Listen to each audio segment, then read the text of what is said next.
you also see retention in our ranks at historic numbers as well. We're restoring the warrior ethos. We're also rebuilding our military.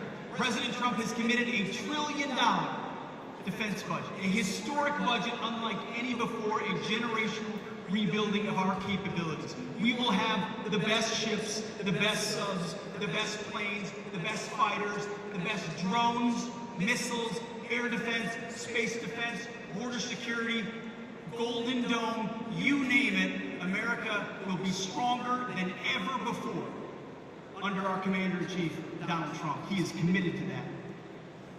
And number three, we are reestablishing deterrence. Sadly, over the last 4 years, we saw a collapse in Afghanistan, what happened on October 7th, the war in Ukraine, violence unleashed by wokeness and weakness. But under President Trump, we're seeing a renaissance of peace through strength. Our enemies know that we mean business, and our allies like Qatar here know that we will stand beside them. That projection of strength, that recognition of American leadership is what unleashes peace. You see, my first motto as a platoon leader was those for my platoon, Charlie Company Sector 113, was those who long for peace must prepare for war. We are warfighters, standing behind this Commander-in-Chief, prepared to deliver peace and security for the American people. And we have the greatest Commander-in-Chief possible in the Oval Office and here with us today. It's always my message to the troops, this man has your back. And that is why it is a distinct honor to introduce to you the 45th and 47th President of the United States, our Commander-in-Chief, Donald J. Trump.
Today.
would have been president 20 years ago if I looked like you.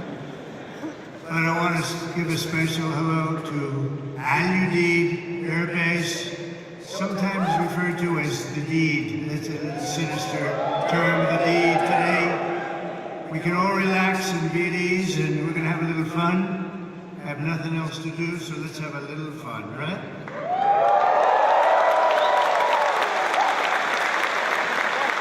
I'm thrilled to be here with the men and women who embody American strength and pride, the warriors of the United States Armed Forces. It's an amazing group of people. You are, without a doubt, the greatest fighting force in the history of the world. That's the way it is. I said it last night. I said it's strong. We have the strongest military in the world. Not even a contest. We have the best equipment. Nobody has equipment like us. Nobody has the planes or the missiles or anything else. And as your Commander-in-Chief, I'm here to say that America's military will soon be bigger, better, stronger, and more powerful than ever before. We just did a budget. The budget was the highest by far, over $1 trillion. It's a lot. It's a lot of stuff, and hopefully it's peace through strength. Hopefully we don't have to use it, because if we use it, I feel sorry for the other guy, but we don't want to have to use it. I want to recognize a true warrior, and that's our Secretary of Defense. They put him through hell, the radical left did, and he's incredible. You know, he went to the best schools, he did the best stuff. He's a smart guy, and he's a great guy, and we just listened to his words standing backstage when he was speaking, and he really has it right on the peg. Pete Hexon, he's going to be great. You're going to love this guy. You're going to love him.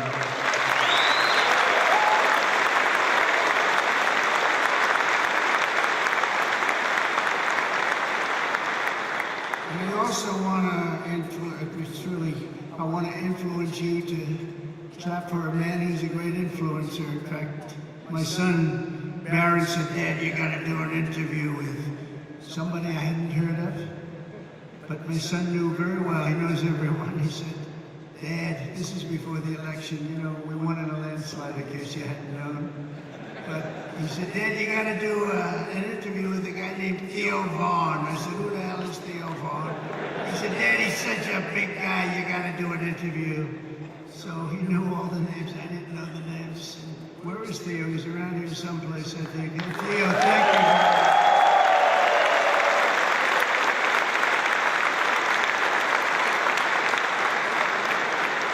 That's Barron. You know Barron. He said, "You got to do it then." We had a good time, right? Good time. We had like 270 million people that listened. So you know what? I think Barron was right. Thank you for being here, Theo. Appreciate it. Also, Lee Greenwood, right from the beginning, that song went on. And you know, that song was a successful song, but we made it the most, #1. We made that song, it's the top of the list of that type of song. That's a pretty big, I don't want to go into the list because you'll get upset with me if I do. Like the national anthem and things, and it became unbelievable. And I was saying you could get Elvis or anybody else to do a song. There's nothing. That was my intro song right from the beginning, because as you know, we won 3 elections, okay? And some people want us to do a 4th. I don't know. We'll have to think about that. You saw the new hat. The hottest hat is, it says Trump 2028. We're driving the left crazy. When you see that, we didn't need that hat, but it's been an amazing period of time. And when Lee Greenwood did that song, it went from the first day. I came out and played it. It was a great song, but we didn't know. And then I did it the second time, a third time. And that was 968 rallies ago. Can you believe that? We did 968 rallies. I said, another hat says 968. I said, what the hell does that mean? That's the number of rallies. I said, you have to be kidding. But from the very beginning, and we played Lee's song, and it was the walk-on. And then for the last inauguration, I had all the big singers, they wanted to do a song for me, and they wanted to have me walk on to their song. And my people, oh, that would be nice, that would be nice. And when I heard about it, we were all set. We had a lot of them. And I heard about it, and I said, I'm not switching. Are you kidding me? I'm not switching. So we stick with Lee, but nobody could have done better than Lee. And he's been so loyal and so great, and it's been really about 9 years of that stuff. And, you know, we had really, honestly, we had 3 unbelievable campaigns, and it's been an honor. And there's nobody been stronger than the military in terms of backing us, nobody. So I just want to thank you all very much. Great honor. Thank you very much.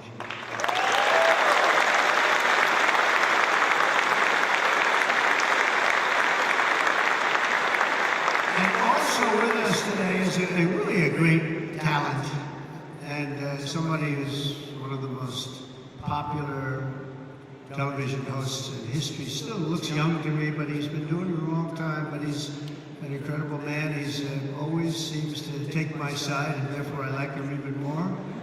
But he has common sense. We talk about common sense all the time, but he's one of the biggest in the history of television, the great Sean Hannity. He's here someplace. Sean, stand up wherever you are. Thank you, Sean. Thank you, Sean. Thank you, Sean. He was a little shy for a change, I think. I've never seen that. We're also grateful to have a very excellent ambassador, Timmy Davis. Everybody loved him. Timmy Davis.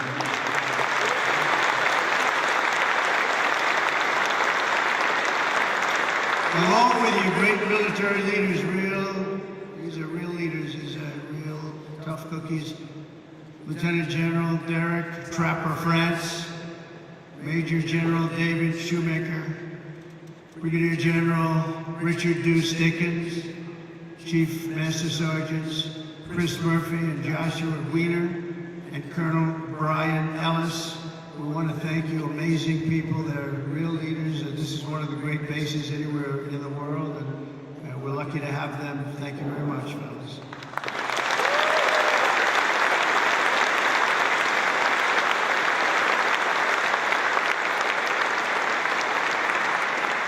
And a very special thanks as well to our partners from the Qatar Army, Armed Forces.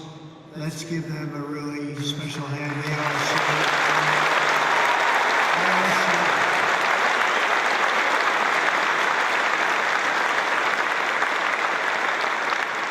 and in particular, we want to be give a little special applause to somebody that's been so good. Deputy Prime Minister and Defense Minister, Saud. Where are you, Saud? Thank you very much.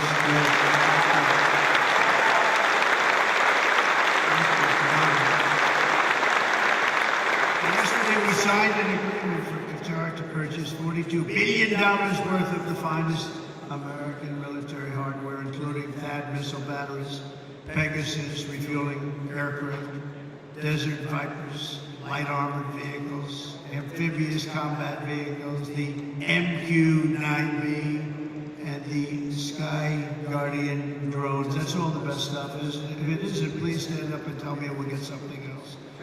But I believe it's the best.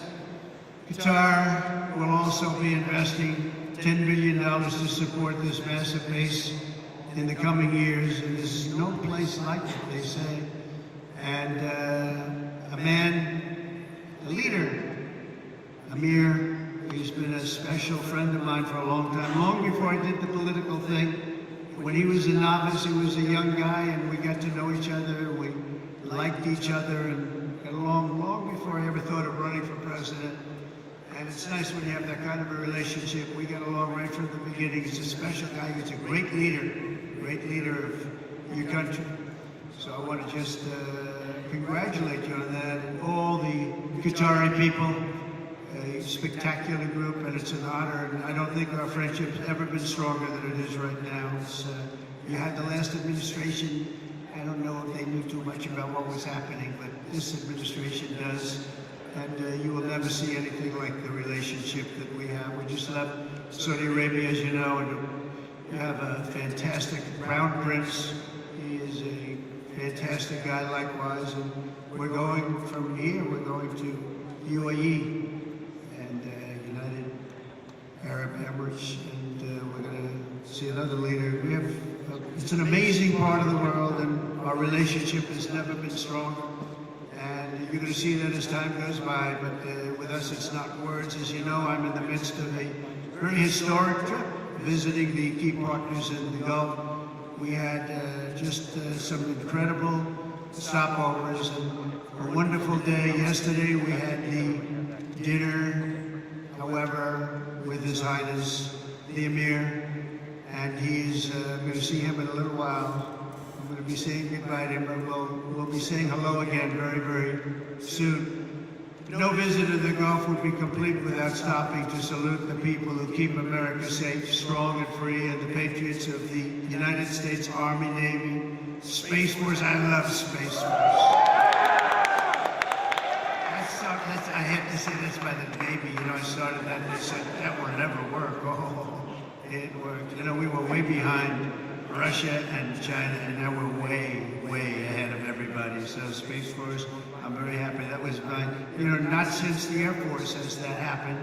So we created a force, and it's a big force, and it's a brilliant force. So Space Force, thank you for doing such a great job. The Marines, and of course the United States Air Force. Udeid is the home of the legendary 379th Air Expeditionary Wing, known as the Grand Slam Wing. We also have the 1st Expeditionary Theater Support Group. You got them all, and let's not forget the top-notch Army soldiers from the 11th Air Defense, the Imperial Brigade. Thank you, that's great. We also have the 8th Expeditionary Air Mobility Squadron, known as Mighty Ochos. Where are the Ochos? We don't want to fight with them. All of you are the tip of the spear. You're the finest we have. Anywhere in the world, you're the finest we have. You're the finest anyone has in the fight against the enemies of civilization. You're the people that are defeating chaos, combating terror, defending our interests, supporting our allies, securing our homeland, and making America incredibly proud. And you know what? Making America great again. That's what's happened. It's happened very quickly.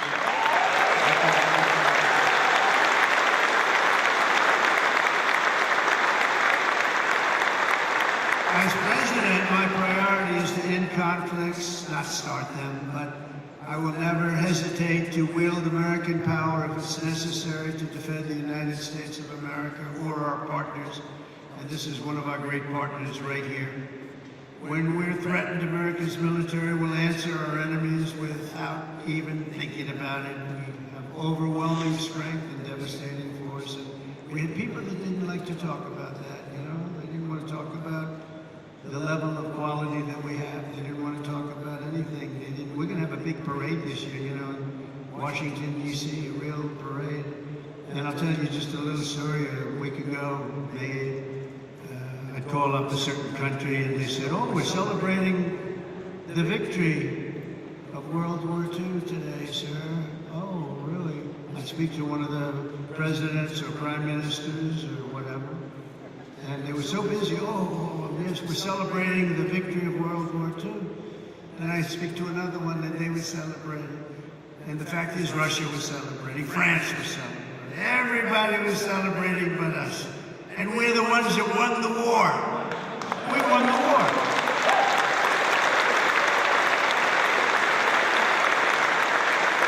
They help. But without us, they don't win the war. We're all speaking German. You know that, right? Without us, they're speaking German, maybe a little Japanese too. We won the war, and we're the only ones that didn't celebrate. So what I did is I got my crack staff over there, and we did it every time. We have May 8th, and we also have the date in November, that sacred date in November for World War I, because we won that war too. But think of it, I'm calling, we love France, right?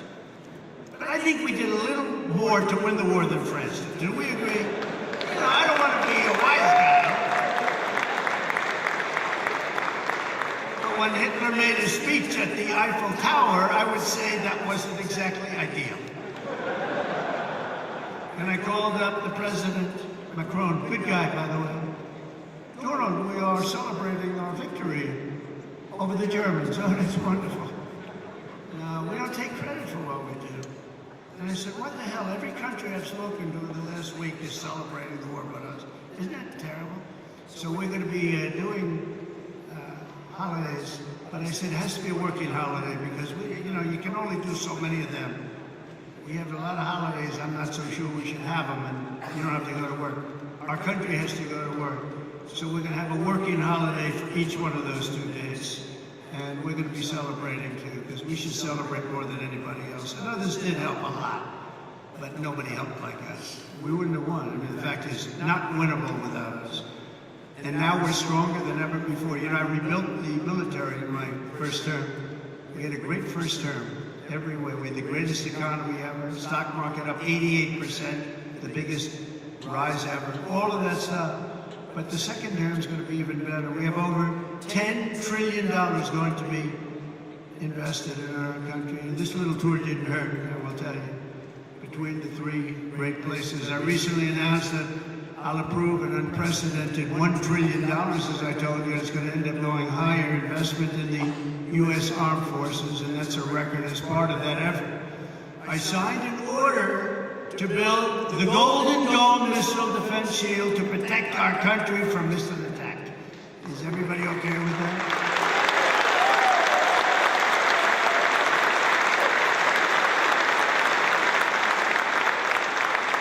It was called the Iron Dome, but I changed it to the Golden Dome. I thought it was a little more beautiful. Maybe a little more modern or something. But we're going to have it, and it's amazing, actually, what they do.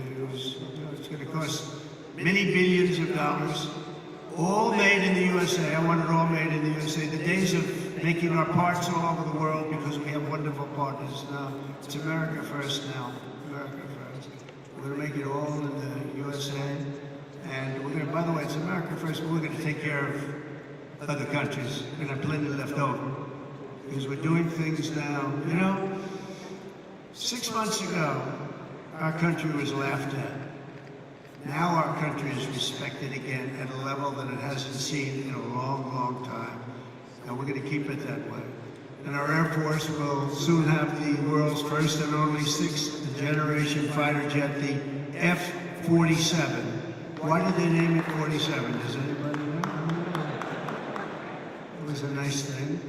But it's quite the plane. They say there's never been anything done, but we're also looking at an increased version of the F-35. I think we're going to call it the F-55, which will be a double-engine plane. I like 2 engines on a plane. I'm sorry if I say that. But does that make sense to anybody? Does anybody agree, General? Do you agree with that? I like it. Thank you. So many of you, sir, this engine is infallible. No engine's infallible. I like 2 engines on a plane. Should have been made with 2 engines. If I were here, you would have 2 engines, and you would have a lot of other victories, by the way. What we're going to do, when you think of it, Russia, Ukraine would have never started. October 7th, Israel would have never happened, because Iran, as you know, is broke. They were unable to fund Hamas or anything else. It wouldn't have happened. We wouldn't have had the disaster of Afghanistan, the leaving. We were getting out, but we're getting out with dignity and strength. We're going to keep Valor Air Base. We're going to give that up because it's 1 hour away from China. 1 hour. You know who occupies it now? China. The damage that administration did to this country is legendary. Allowing 21 million people through an open border where anybody can walk into the United States of America is something that will never be forgiven. Grossly incompetent and evil, bad people too, bad people. But the real strength of our military doesn't come from its fighter jets. It really comes from our people. That's you. It comes from our people. You're unbelievable people. The aptitude and all of the things you have to do what you do. You know, I look at some of those engines, and I'm a pretty smart cookie. I would tell you I'm real smart. And I look at you and you take those engines apart and put them back together, blindfolded, and fix them up. It's amazing what you're able to do. And then to fly them, just incredible. You're incredible. You're a very special group of people. And that's why my 2026 budget includes across the board. Maybe you don't want to, look, for the good of the country, you don't have to take it. Pay raises for each and every one of you, substantial pay raises.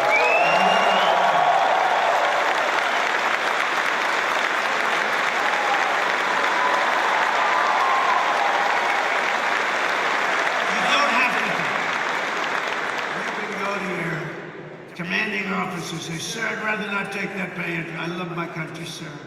I don't want. I refuse to take it." Anybody here, raise your hand, please, if you refuse to take it. Well, at least we have smart people. So you do your duty for us, and as Commander-in-Chief, I will always do and fulfill my duty to you. That's what I'm doing.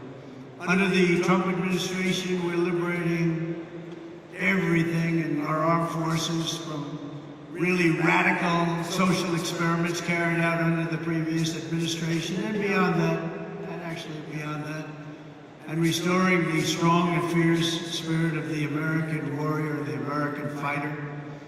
On day one, I signed an executive order stopping our service members from being forced to endure endless training sessions on political correctness. We don't care if you're politically correct. And I directed the reinstatement of all patriots expelled from our military by the COVID vaccine mandate, which should have never happened. They're being returned at their former rank with full back pay. Very important. After years of not making our enrollment targets, to me this is the biggest thing. Our military suddenly has the best recruiting numbers that perhaps they've ever had, but certainly in 30 years. Think of that. You go back 6 months ago, we couldn't get people to join the military. Nobody wanted your job. Now everybody wants your job. So we went from having the worst numbers we've ever had in terms of recruitment. That included police officers also, firefighters, but police officers. But in the military, think of that. You couldn't get people to join the military, and now we're brimming over. We have the highest numbers we probably, minimum 30 years, but probably have ever had, because there's such an incredible spirit now in our country. We have a whole new spirit, and it began on a date, November 5th, that was election day. Under the Trump administration, America is back, and America's military is back, bigger, better, and stronger than ever before.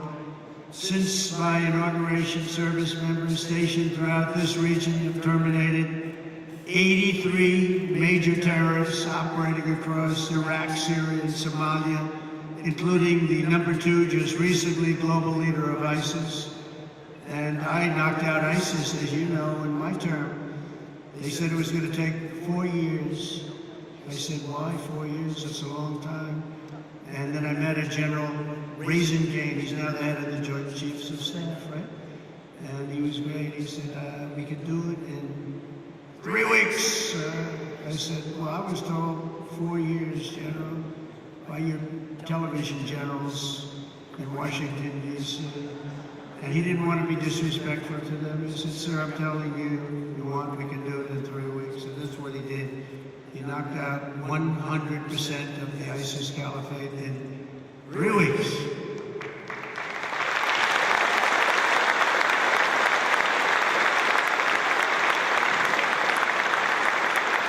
Should I tell you a little long, boring story about that? Yeah. Okay, some of you have heard it because it's sort of a cool story, but I was wondering why we couldn't defeat, ISIS. We have this great military, all these great jets that we have, new all over the place, the best in the world, the fastest, the best. And I went out and I said to a certain general, Washington, D.C., a television general, not much of it. There's a real general on the television. You have the television guys and you have the real generals. And I said, General, how long will it take us? Because it doesn't make sense. We're spending a lot of money on defeating ISIS. And they don't have great equipment. They, in many cases, don't even have equipment. They're vicious and they are good fighters. We always have to respect that. Sir, it'll take at least 5 years, sir.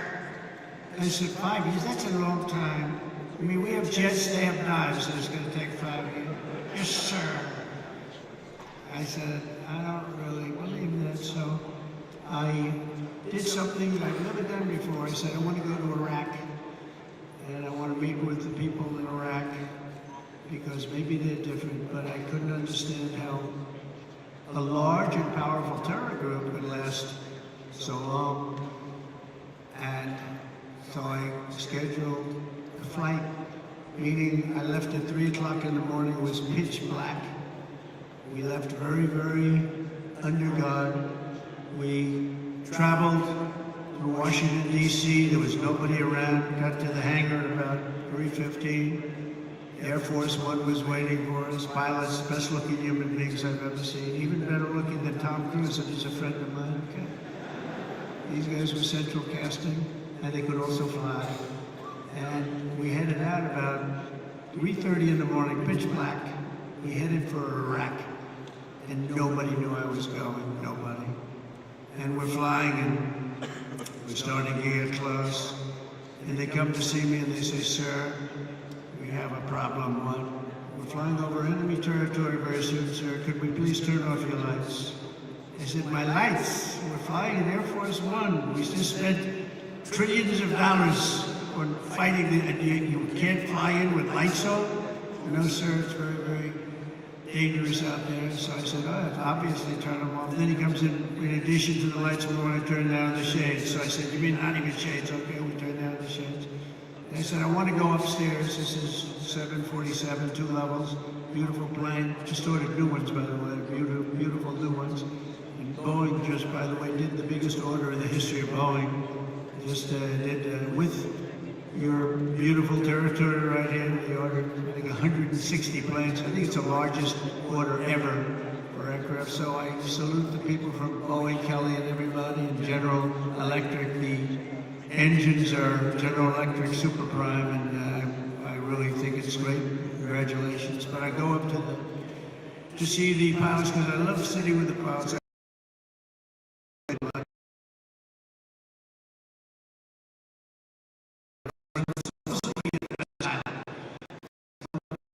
By the way, but it seems to be, I have no complaints. We land, it's like always landing on glass. I've had pilots where when you land,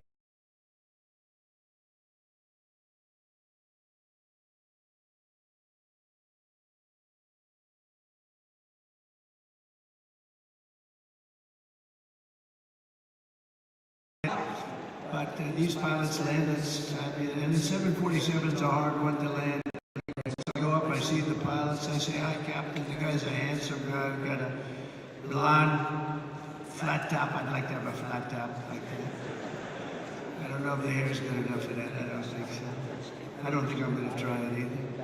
But perfect person, and I look at the right, he's perfect. Everybody was perfect. I like perfect human beings. I said, "How we doing, Captain?" "We're doing fine, sir. We'll be there in a half hour, sir." I said, "They want the lights turned off, Captain." And they do, "Yes, sir." They're doing the right thing. "Oh, that's great, Captain. It's great." So now we're 15 more minutes, and all of a sudden, and most of you know the sound because that's what you do, but you have the computer voice, a beautiful voice where it says 1,900. They're talking about feet. So when you're in the big planes and sophisticated planes, the voice comes on, and I'm sitting back there watching them fly it beautifully, and I'm still not 100% happy with the statement that he agrees that the lights should be turned off. I would have preferred that he said, "No, there's no problem." But that's not what he said, so we're going through, it goes 1,900, 800, 700. Talking about feet. Now 700 is getting pretty close to the ground. I don't see a thing. There's no lights, there's no runway, and I've done this a lot, and I always see the runway in the distance. I have fairly good eyes. I'd say for my age, extremely good eyes. And I don't see a runway. 600, 500. Captain, are we okay? "Yes, sir. We'll be landing in just a few minutes, sir." 400. "Captain, are we okay? I don't see a runway up there, Captain." "We're fine, sir. No problem, sir." 300, 200. I'm saying, "Captain, you sure we're okay here?" And he said, "We're fine, sir." And then, boom, it just lands that thing so beautifully, and I see they had no light, they had no nothing. I don't know how the hell they do it, okay? All I know is we landed like, and for him it was routine.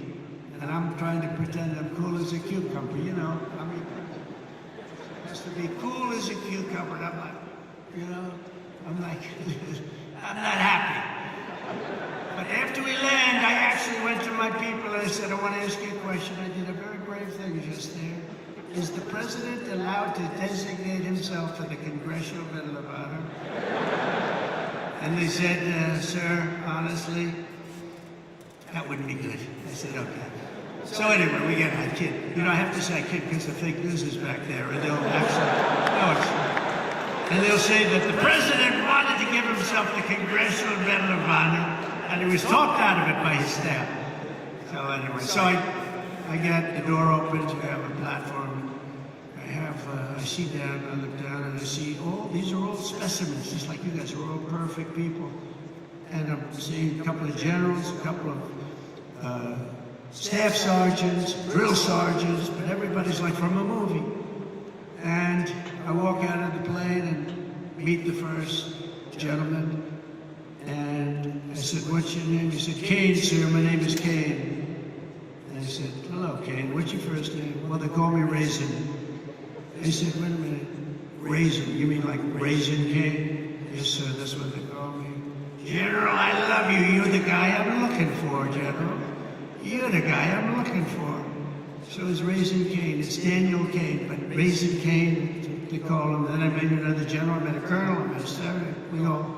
They said, sir, would you like to rest? He said, what do you mean rest? I've been resting in the plane. I don't want to rest. What do I have to rest for? He was thinking about Biden to come, okay? Biden would have rested the entire trip. He wouldn't, first of all, he wouldn't have made the trip. But if he landed, he would have been rested for about 5 days before he had the first meeting. And I said, no, let's go have the meeting because I want to find out what's going on over here. We're spending a lot of money and people are being killed. I want to find out why it's taking so long. So let's go right away. So we went to almost like just a very secure room that was in the form of a boardroom. Very professional, however. It was very highly sophisticated with the equipment. Best you can buy. We have the best you can buy all the time. But I went into the room and I said, General, so they tell me in Washington it would take 4 to 5 years to defeat ISIS. And I want to know from you, is that true? Is that, no, sir.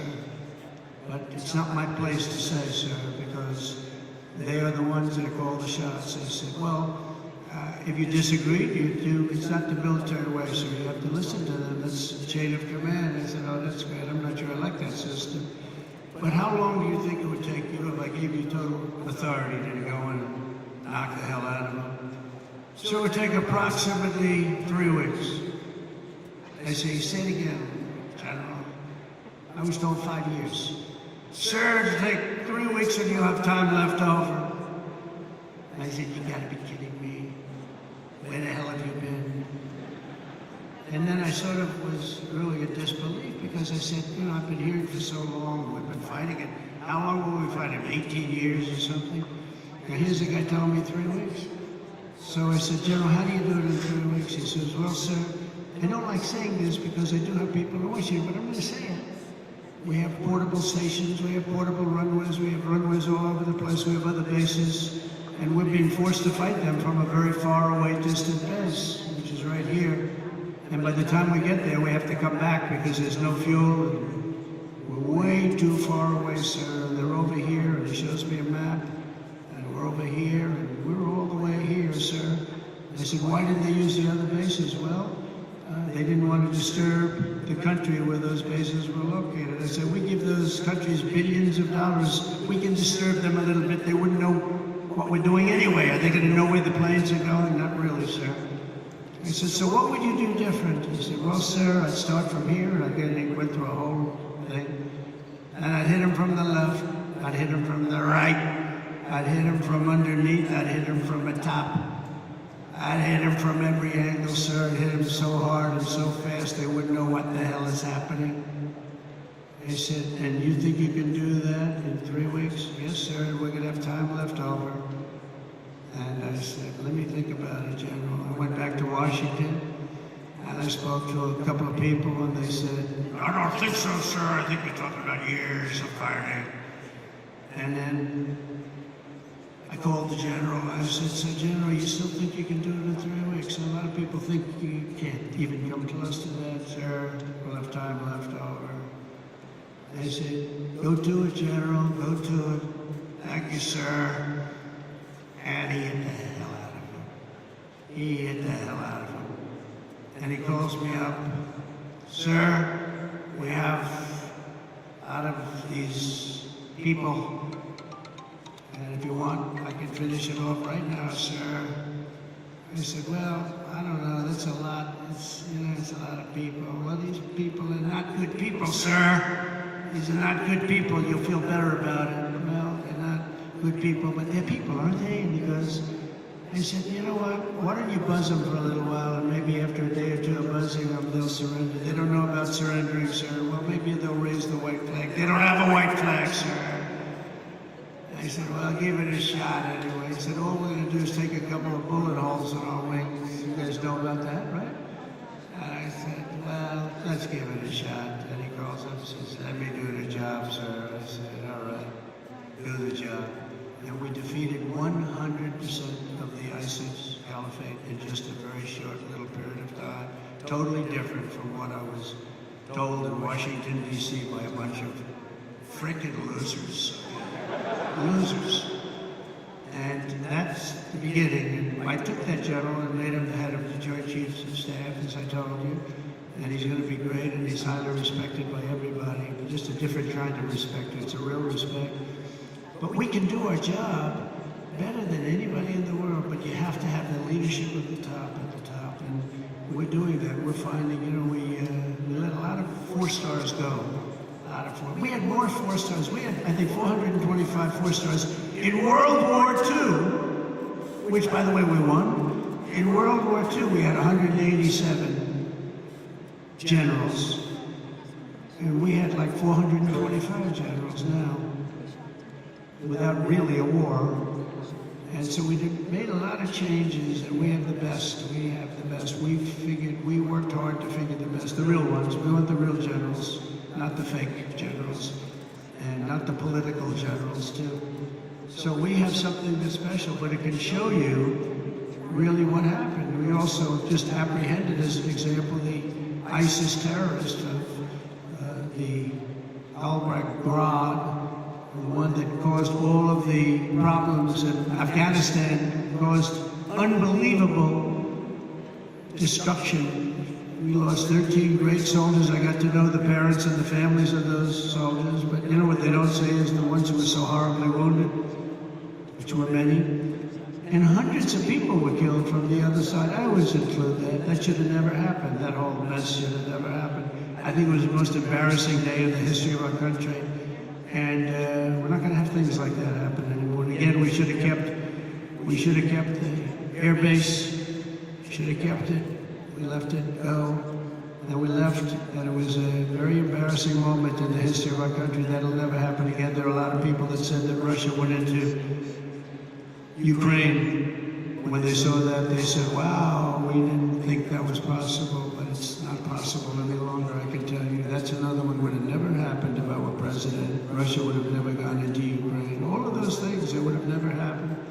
But the Afghanistan withdrawal, not the fact that they withdrew, but the fact that the way they did it was so horrible and so embarrassing. So we brought this horrible person to justice, to American justice. We caught the person that set off that bomb. And all of this is possible because of the work that you do with partnerships that you forge. In this case, it was Pakistan. And by the way, I don't want to say I did, but I sure as hell helped settle the problem between Pakistan and India last week, which was getting more and more hostile. And all of a sudden you'll start seeing missiles of a different type. And we got it settled. I hope I don't walk out of here and 2 days later find out that it's not settled, but I think it is settled. And we talked to them about trade. Let's do trade instead of do war. And Pakistan was very happy with that. And India was very happy with that. And I think they're on the way. They have been fighting for about 1,000 years, in all fairness. So I said, I could settle that up. I can settle anything. Let me set it up. Let's get them all together. How long have you been fighting? About 1,000 years. Oh, that's a lot. I'm not sure about that. I'm not sure about settling. That's a tough one. They've been fighting for a long time. But we got that settled. Everybody was very happy, I'll tell you. That looked like it was really going to be escalating out of control. But with us today is the first sergeant of the 379th Wing, Master Sergeant Patrick Elders. And Patrick, wherever you may be, where are you, Patrick?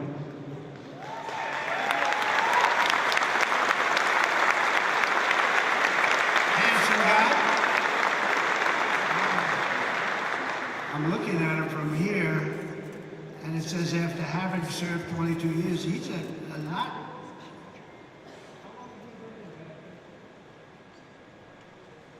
That's amazing. It looks like he's like 25 years old. I'm saying 22 years.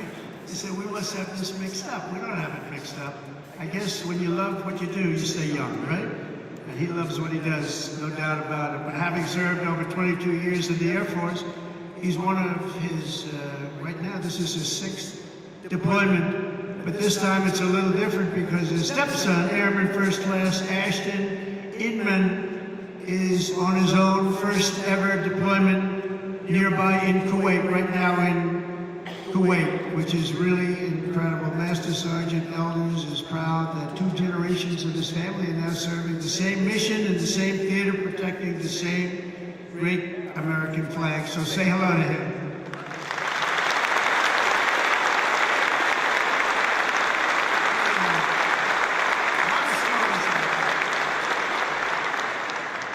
A lot of stories like that, and I want to thank Airman First Class Inman also very much. That's a great story. That's a great story, and we have many of them. I guarantee in this room right now there are many such stories. There are several married couples serving side by side in uniform at this base, including Staff Sergeants Tyler and Paige Duck. Where is Tyler?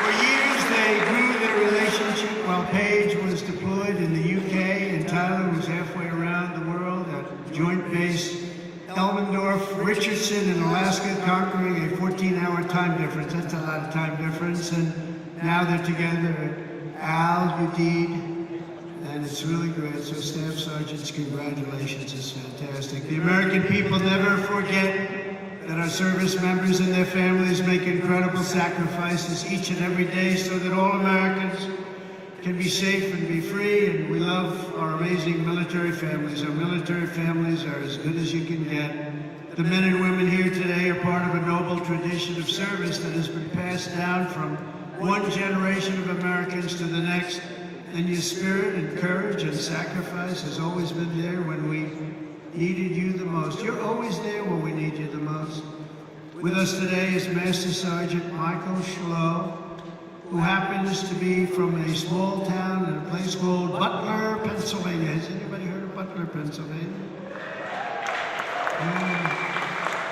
Michael's a member of the Air Force Reserve as well as Butler County Corrections Officer. And last July 13th, he attended the rally where an assassin tried to take my life. He gave it a shot.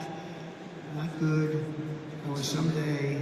As soon as the shots were fired, Michael raced to direct law enforcement toward the sniper's perch, then worked to evacuate the rest of the crowd in a very safe manner. But Master Sergeant Schlow would be the first to tell you who the real hero was that day. He personally knew and really liked veteran firefighter, also a veteran of the military, great veteran of the military, who laid down his life for his country, really laid down his life for his country. His whole life was about his country. Corey Comparator, and he's become somewhat of a legend, I will tell you. He took a hard shot. He took a hard shot guarding his family. Master Sergeant Schlow, your commitment represents the very best in America. Thank you for your incredible service that day and forever, because that day was a horrible day, but you acted with incredible bravery. We've got reports about what you did. It was really amazing, and I personally appreciate it. It was a rough day. We don't want to have days like that. But Corey was an incredible guy, lost his life, guarding his wife and children. Every American warrior here today inherits a legacy of exceptional patriots who have defended our freedom for nearly 250 years. You carry on the glorious tradition of the heroes of Lexington and Concord, Gettysburg and Belleau Wood, Normandy and Midway. You embody the spirit of the soldiers who hoisted the flag over Fort McHenry and the Marines who planted the stars and stripes on the summit to Iwo Jima. That was a rough attack. You carry forward the mission of generations of Americans before you who marched through halls of gunfire, trekked over rugged mountains, stormed across scorching deserts, sailed through hostile waters, conquered unknown dangers, and poured out their blood and guts in battlefields all over the world. The military is incredible. And we won our independence. We preserved our union, protected our way of life, defeated fascism, crushed terrorism, liberated millions and millions of people from bondage, and brought communism to its knees. That's what we did. And now we're going to defend America from all enemies, overcome all obstacles and dangers, and as one nation we're going to build a future of peace and prosperity for generations to come.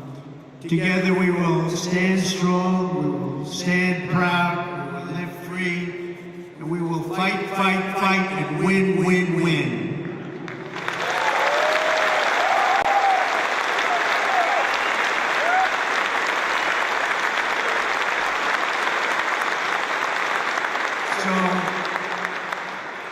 My trip is 4.5 days, but this is the one I was so looking forward to because I'm with the people that I really love and respect. We love and respect you. This is what you're doing, the service you do for your country. You keep us safe. There is no more important profession. And I was so proud to see those reports coming in just a few days ago saying that the enrollment is at the highest level ever, especially when I had to suffer running against a group of people that were very inappropriate, where they allowed that reputation of what you stood for and what you stand for to deteriorate to a point where we weren't able to recruit. So just remember this, you have a job now that everybody wants. Everybody wants to be doing what you're doing. It's a special job, and I'm so proud. When I saw those numbers come across the board that we set the record for enrollment in the military, and we took that from the exact opposite just 6 months before. I was very, very proud of that. We have a great country. We have a proud country. We have a country that's respected all over the world. And as I said before, a year ago we were laughed at, but nobody's laughing at our country anymore. We're the most respected country anywhere in the world. And thank you very much, and enjoy your lives, and God bless America. Thank you very much.